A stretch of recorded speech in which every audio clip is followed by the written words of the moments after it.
मित्रों, वट सावित्री में हम उपाय भी बताएंगे, मुहूर्त भी बताएंगे और कौन सी ऐसी गलती है जिसे नहीं करना चाहिए, किस महिला को पूजा नहीं करना चाहिए तथा व्रत नहीं रखना चाहिए और पूजा करते समय कौन सी गलती नहीं करना चाहिए।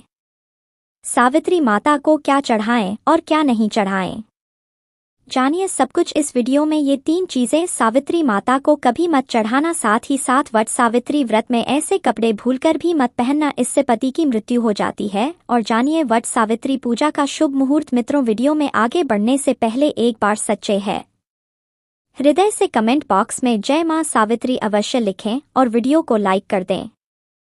मित्रों, वट सावित्री का व्रत हर सुहागन महिला बड़ी धूमधाम के साथ मनाती है। ऐसी मान्यता है कि इस व्रत को रखने से पति की आयु लंबी होती है तथा लंबी उम्र की प्राप्ति होती है। अखंड सौभाग्य और संतान सुख पाने की कामना के साथ महिलाएं इस व्रत को करती है। दोस्तों, हिंदू धर्म में वट सावित्री व्रत सुहागन महिलाओं के लिए महत्वपूर्ण व्रत माना जाता है। पंचांग के अनुसार वट सावित्री व्रत हर साल ज्येष्ठ मास के कृष्ण पक्ष की अमावस्या तिथि को रखा जाता है और यह व्रत सुहागिन महिलाएं अखंड सौभाग्य और संतान प्राप्ति की कामना से रखती है। इस दिन वट वृक्ष और सावित्री सत्यवान की पूजा होती है। आइए मित्रों जानते हैं साल 2024 में वट सावित्री व्रत और पूजा का शुभ मुहूर्त, पूजन सामग्री और सावित्री व्रत की संपूर्ण पूजा की विधि क्या है। दोस्तों, साल 2024 में वट सावित्री व्रत 6 जून गुरुवार को रखा जाए आएगा। अमावस्या तिथि प्रारंभ 5 जून सायंकाल 7:54 पर होगा और अमावस्या तिथि समाप्त 6 जून सायंकाल 6:04 पर होगा। लाभ उन्नति मुहूर्त दोपहर 12:30 से दोपहर 2:04 तक रहेगा और अमृत सर्वोत्तम मुहूर्त दोपहर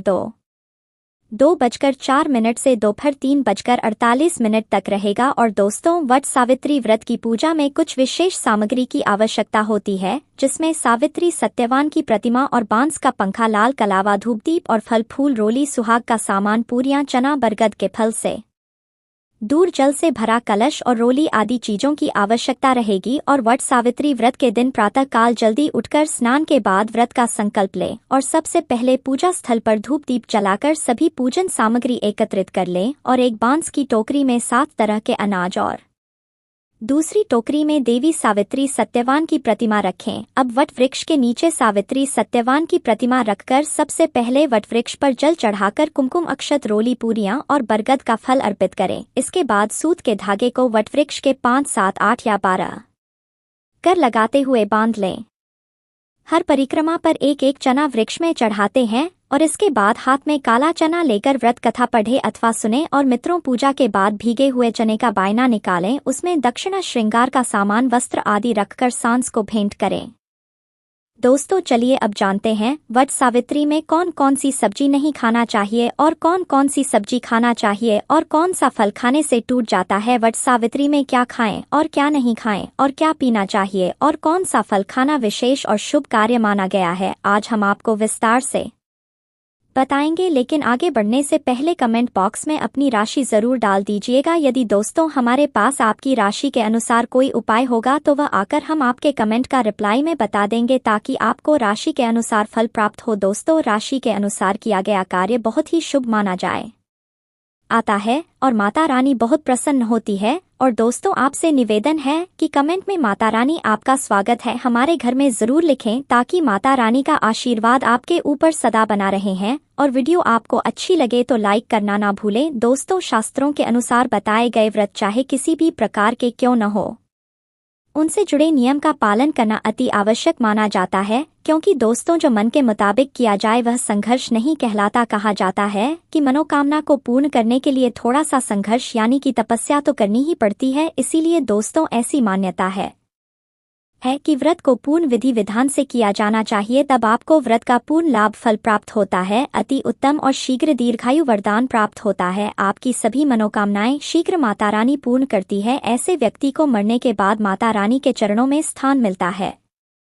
वह सदैव माँ की सेवा करता है और ऐसा भक्त स्वर्ग लोक में जाता है। इसीलिए हर शास्त्र यही कहता है कि सच्चे दिल से अगर आपके मन में ईश्वर के प्रति श्रद्धा हो तो बिना पूजा पाठ के ही सारा फल मिल जाता है। और अगर मन में ईश्वर के प्रति शंका हो तो उस मनुष्य को कई जन्मों तक सुख नहीं मिलता, वह नरक में ही भटकता रहता है। भागवत गीता में भगवान श्री कृष्ण ने स्वयं कहा था, दोस्तों जो मनुष्य सच्चे हृदय से ईश्वर को पुकारता है तो उसका नाता उस शक्ति से जुड़ जाता है जिसे आपने सच्चे हृदय से पुकारा था।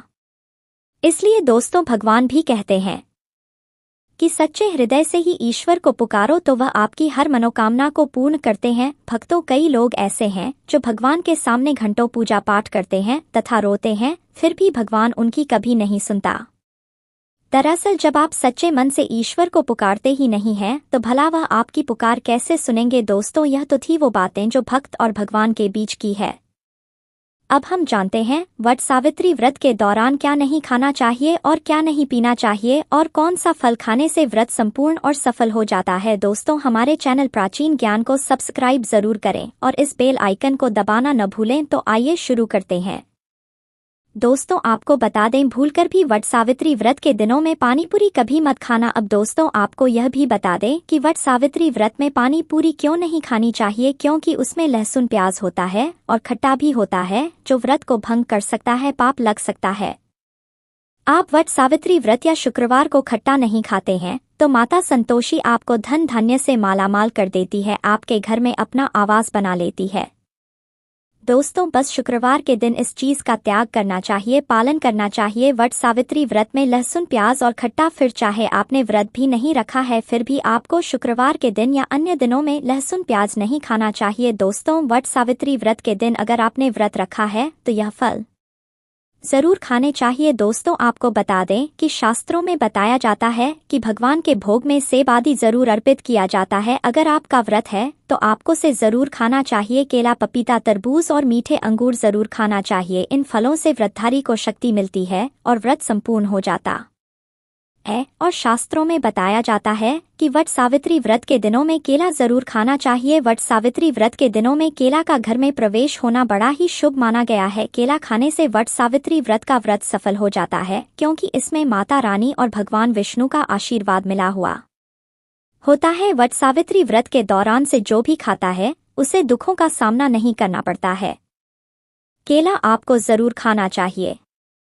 माता लक्ष्मी प्रसन्न होती हैं और आशीर्वाद देती है। दोस्तों, आपको बता दें कि वट सावित्री व्रत में तेल की तली हुई हरी मिर्च खा सकते हैं, लेकिन कम मात्रा में खाना है। व्रत के दौरान ज्यादा तीखा नहीं खाना चाहिए। भक्तों, व्रत में तीखा खाने से व्रतधारी की जो पेट की आंतें होती है उसमें जख्म हो सकते हैं, क्योंकि इस दौरान हम व्रत का पालन करते हैं तो हमारे पेट में कुछ नहीं होता है। इसीलिए हल्का खाना खाना सर्वोपरि है और उत्तम माना जाता है। व्रतधारी को रसीले आलू अवश्य खाना चाहिए, इससे हमारे शरीर में ऊर्जा की भरपूर जरूरत होती है, पूरी हो जाती है। आप आलू का पानी पी सकते हैं, रसीले आलू जरूर खाना चाहिए। दोस्तों, वट सावित्री व्रत में भिंडी की सब्जी जरूर खाना चाहिए, क्योंकि दोस्तों, भिंडी में कई ऐसे पोषक तत्व होते हैं जो हमारी हड्डियों को मजबूत बनाते हैं। तथा वट सावित्री व्रत में बैंगन की सब्जी जरूर खाना चाहिए, लेकिन याद रहे, जब वट सावित्री व्रत में सोमवार पड़ जाएं तो बैंगन की सब्जी मखाना पाप लगेगा। वट सावित्री व्रत में सब्जी में हरा धनिया जरूर डालना चाहिए। हरे धनिये से भी व्रतधारी को पोषक तत्व मिलते हैं। वट सावित्री व्रत में हरा धनिया अवश्य खाएं, इससे दोस्तों जो शुगर लेवल होगा वह कम हो जाएगा। और वट सावित्री व्रत में रिफाइंड का तेल और सरसों का तेल भूलकर भी व्रत के दौरान नहीं खाना चाहिए। मूंगफली का तेल और देसी घी और गोले का तेल खाना अच्छा माना जाता है। और दोस्तों, वट सावित्री व्रत में व्रतधारी को डिब्बाबंद लस्सी, डिब्बाबंद जूस नहीं पीना चाहिए। उसमें कई केमिकल मिले होते हैं जिसके कारण आपका व्रत टूट सकता है। जब भी आप फलों का जूस पिए तो याद रखें उसमें नमक डालें, नहीं तो व्रत टूट जाएगा। साथ ही साथ जूस बर्फ भी नहीं डालना चाहिए। दोस्तों, आपको फलों का सादा जूस पीने से व्रत सफल होता है। दोस्तों, वट सावित्री व्रत के दौरान सिंघाड़े का आटा या कुट्टू का आटा खाने से पहले यह देख लें कि आटा पुराना नहीं होना चाहिए, क्योंकि दोस्तों, पुराने आटे में कीड़े वगैरह पड़ जाते हैं, जिसके कारण आपका व्रत टूट सकता है, क्योंकि यह छोटे छोटे कीड़े हमें दिखाई नहीं देते और आपके मुंह तक पहुंच जाते। ऐसा खाना मतलब कीड़े मकोड़ों का मांस खाने के बराबर माना गया है। दोस्तों, वट सावित्री व्रत के दौरान आप शाम के समय खाने में दही ले सकते हैं और आलू वगैरह खा सकते हैं। आलू के चिप्स खा सकते हैं, साबूदाने की टिकिया बनाकर खा सकते हैं और साबूदाने की खिचड़ी खा